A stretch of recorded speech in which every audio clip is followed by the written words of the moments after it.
आज तक रेडियो सुनता है सारा जहां। नमस्कार, आज तक रेडियो पर ये है हमारा weekly health podcast hello doctor. मेरा नाम खुशबू कुमार है। Hello doctor. क्या आपके साथ भी ऐसा हुआ है या होता है कि आप खाना जो है वो बिना पानी के निगल नहीं पाते? खाना खाते वक्त आपको पानी की या फिर उसकी जगह किसी जूस की या किसी और लिक्विड की ज़रूरत पड़ती हो। अब मेरे ही एक दोस्त को ये समस्या है, वो आसानी से खाना निगल नहीं पाती। हर वाले के साथ उसे पानी से खाना निगलना पड़ता है। कभी कभी तो उसे अपना थूक निगलने में भी समस्या होती है। अगर आपको हर कौर निगलने के लिए पानी पीने की ज़रूरत पड़ती है तो ये चिंता की बात है। ये आम बात लग सकती है और ये टेम्पररी भी है। ऐसा नहीं है कि इसमें बीमारी ही आपको होगी, लेकिन जब आपको ये बार बार हो और फ्रिक्वेंटली हो तो इस पर ध्यान देने की ज़रूरत है, क्योंकि इसका मतलब ये है कि आप नॉर्मली खाना नहीं निगल पा रहे हैं। वहीं कुछ लोगों को ना सिर्फ सॉलिड खाना बल्कि लिक्विड निगलने में भी समस्या होती है। खाना गले में ही अटकने लगता है, उल्टी हो जाती है, जिसमें खाना बाहर निकल आता है। तो ये सब क्यों होता है, इसका इलाज क्या है, आप कैसे बच सकते हैं, आज के हेलो डॉक्टर में इसी पर बात करेंगे। और इस विषय पर बात करने के लिए मेरे साथ डॉक्टर शिशिर शेट्टी जुड़ गए हैं, जो फोर्टिस हॉस्पिटल में सीनियर ऑन्कोलॉजिस्ट हैं। बहुत बहुत स्वागत है डॉक्टर शिशिर आपका आज तक रेडियो पर। नमस्ते डॉक्टर साहब, जैसे कि हम जो हमारा ये विषय है खाना निगलने में परेशानी, और उसके साथ आप जब तक पानी ना ले तब तक आप खाना आपके गले से नीचे नहीं उतरता है, ये कई लोगों को समस्या होती है। तो आप एक बार बताइए कि मतलब ये बहुत आम बात है। हो सकता है कि कभी कभार आपको मन ना हो या फिर तो नहीं मन करता हो खाने का, तो आपको पानी की ज़रूरत पड़ती हो, लेकिन ये कब जो है कंसर्निंग होना चाहिए हमारे लिए, हमारे हेल्थ के हिसाब से, कि खाना निकलने में जो परेशानी है ये अब थोड़ी प्रॉब्लमेटिक हो गई है? क्यों होता है ये एक्चुअली? देखिए, आपके दादी या नानी जो बड़े बुजुर्ग रहते थे, ये लोग हमेशा बोलते थे कि बेटा आहिस्ता खाइए, चबा के खाइए, गल्प मत कीजिए, खाना खाने के टाइम कोई डिस्टर्बेंस नहीं रहना चाहिए। बहुत सारा ज्ञान था उसमें। हमको लगता था नहीं, फटाफट खा के निकल जाते हैं, बट अनफॉर्चुनेटली क्या होता है कि कोई भी फूड मैकेनिज्म जो रहता है, it starts with smell of the food. जब आपको स्मेल, अच्छा सुगंध आता है तो मुंह में पानी आता है। It is a natural mechanism of the body. जब खाना खाते हो आप, मुंह के अंदर रख के चबाते हो तो सलाइवा के साथ आप च्यू करते हो, एंड जब आप मुंह के अंदर रहता है तो ऑटोमेटिकली पेट में एसिड सिक्रेशन चालू हो जाता है, जिससे फिर फूड डाइजेशन होता है। एंड एक च्यूइंग मैकेनिज्म जो है वो अच्छा होना चाहिए, नहीं तो ये अक्सर ये प्रॉब्लम आता है। And it is very common specially today in the younger population, जो आजकल बर्गर की दुनिया में बोलता हूँ। इनको फटाफट फास्ट फूड वाला जनरेशन है, तो उसमें च्यू भी नहीं करते, कुछ भी नहीं करते, इमीडिएटली गल्प कर देते हैं। Biggest problem is lies there. जी, तो डॉक्टर साहब, ये एक बार में, जैसे मैंने भी कहा, कि बहुत टेम्प्ररी लग सकता है और इस पर जाने अनजाने में हम ध्यान नहीं देते हैं। कौन से ऐसे लक्षण, क्योंकि जब भी आप किसी प्रॉब्लम की तरफ बढ़ रहे होते हैं तो आपका शरीर पहले ही इंडिकेट करता है कि ये चीज़ें हो रही हैं एंड दैट इज़ प्रॉब्लमैटिक। तो इस केस में भी कौन से लक्षण है जिस पर हमें नोटिस करने की ज़रूरत है? देखिए, एक समझिए कि फूड को, खाना को किधर भी ऑब्स्ट्रक्शन होता है किसी भी कारण, वो acidity, hyper acidity, reflux, gastritis, कोई भी कारण की वजह से अगर फूड निगलने को तकलीफ होता है तो उसका जांच करना बहुत इम्पोर्टेंट है। यंग एज में इतना प्रॉब्लम नहीं रहता है। Young age is eating disorder रहता है, उसका प्रॉब्लम रहता है। बट एज एज बढ़ता है, we have to be very careful कि ये कुछ बड़ा बीमारी तो नहीं है कि निकलने के उधर कुछ ऑब्स्ट्रक्शन, कोई ट्यूमर, कुछ बड़ा बीमारी तो नहीं आ रहा है, वो देखना पड़ता है। That is why it is important कि ये प्रॉपरली डायग्नोज करना चाहिए कि क्या है ये चीज।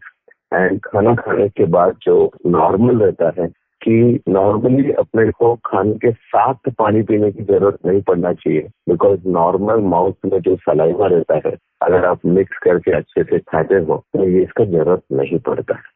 अगर ज्यादा ही ड्राई है फूड तो शायद आपको लगा रहेगा, बट अदरवाइज अगर आप नॉर्मल खा रहे हो, जैसे आप दाल और चावल खा रहे हैं या चपाती आप दोबारा खा रहे हैं और आप चबा के अच्छे से चबा के खा रहे हैं, इन स्पाइट ऑफ दैट आपको निगलने में तकलीफ हो रहा है, तो फिर it needs attention. And particularly as the age increases you have to be very careful कि क्या प्रॉब्लम है। और एक बात अगर ये चीज आपका वजन घटने का कारण है तो वो सीरियसली देखा जाना चाहिए।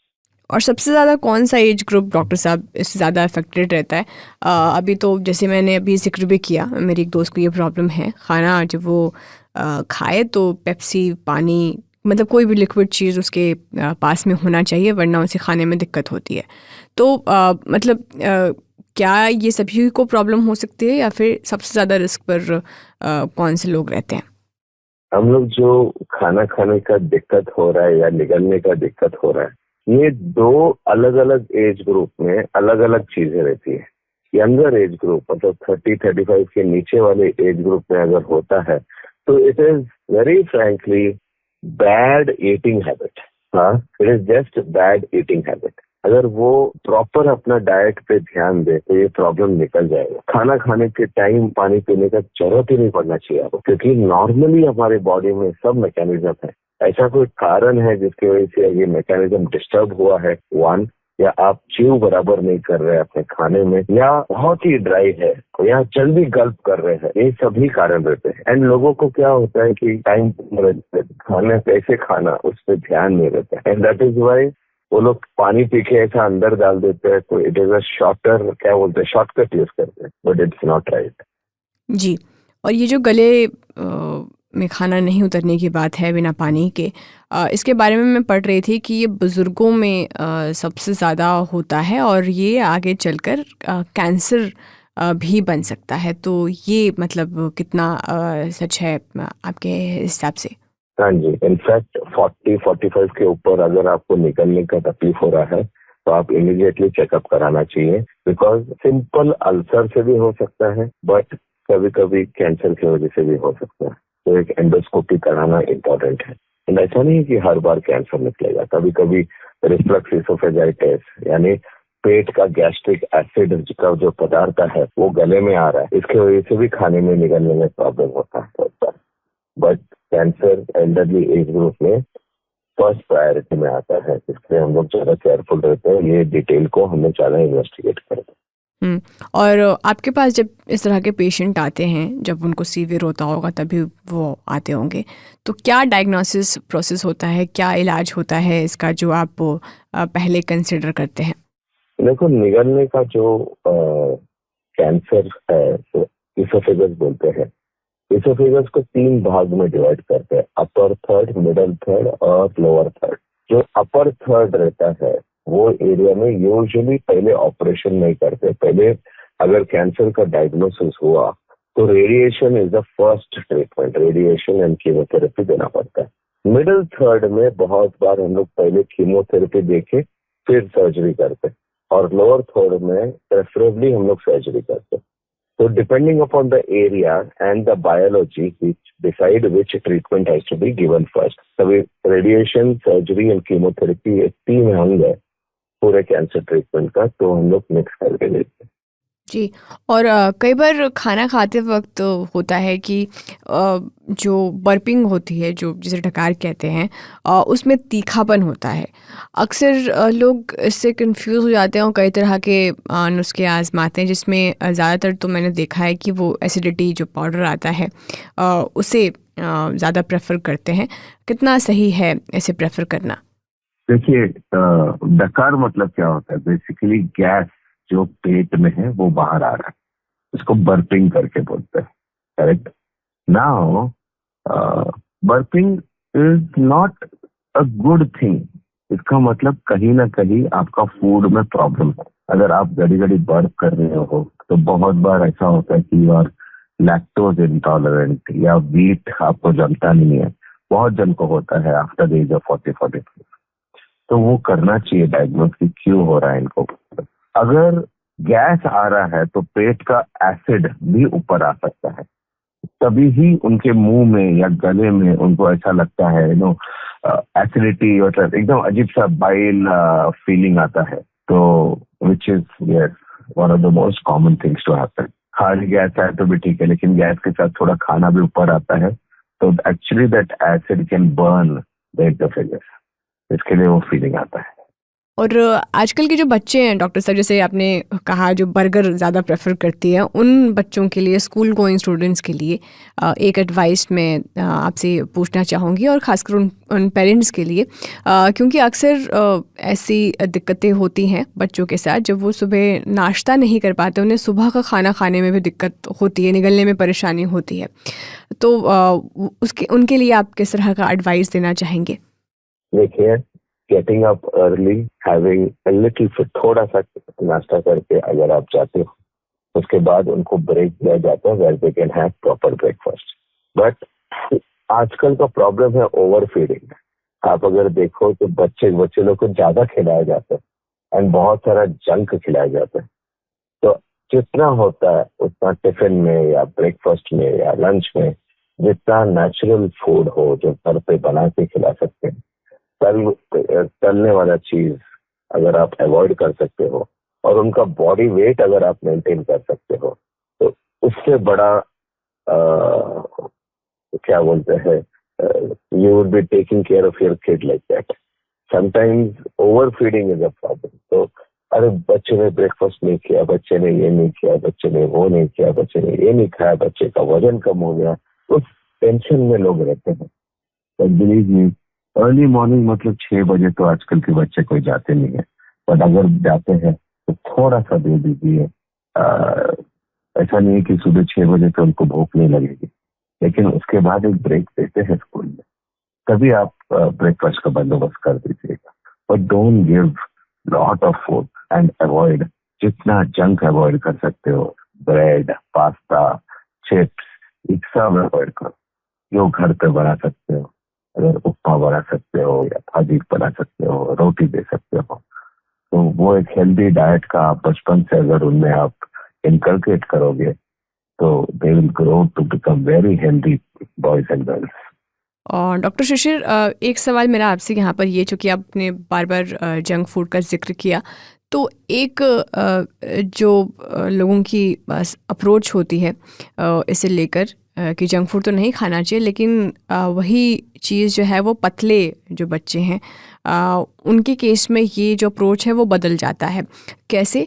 जो मैंने सुना है, देखा है, और वो ये कि अगर आपको मोटा होना है, आप पतले हैं और आपको मोटा होना है, तो आपको खूब सारा जंक फूड खाना चाहिए, because that helps you in gaining weight. तो कितना ये अप्रोच सही है पतले लोगों के लिए कि आप कुछ और हेल्दी ना खाएं लेकिन आप जंक फूड खा लें ताकि आप मोटे हो जाएं? ये अप्रोच कितना सही है? देखो, लोग परपेचुअली अनसेटिस्फाइड रहते हैं अपने बॉडी के साथ। अगर पतला है तो मोटा बनना चाहते हैं, मोटा है तो पतला बनना चाहते हैं। तो complaints about their body is life long.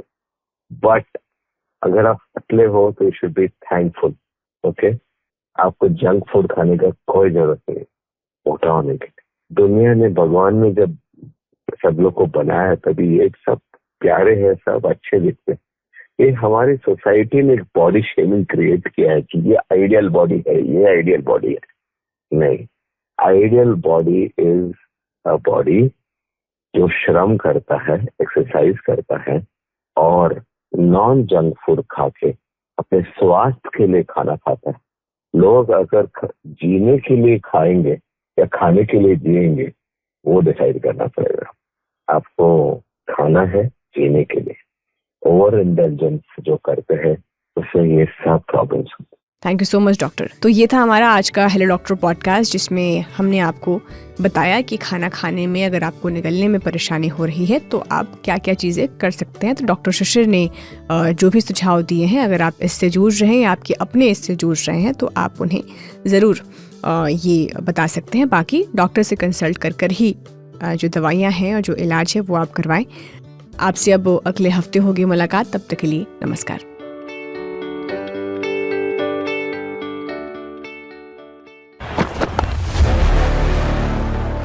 The 2023 ODI World Cup is just a few days away from now, and of course we've got you covered on the Sledging Room. We're not just going to come to you with one episode, we're going to come to you twice every week. First episode will drop on the Wednesday of every week, and the second will air on Friday on Spotify, Google Podcasts, Apple Podcasts, and of course on India Today YouTube. Why are we coming to you twice? There are so many questions to answer. Can India win their third ODI World Cup? Can India finally end their 10-year ICC events drought? Can Virat Kohli fire? Can Rohit Sharma find his 2019 temperament? Can Mohammad Siraj do it for India over and over again at the ODI World Cup? To answer all those questions, for all the hard analysis, tune in to the Sledging Room.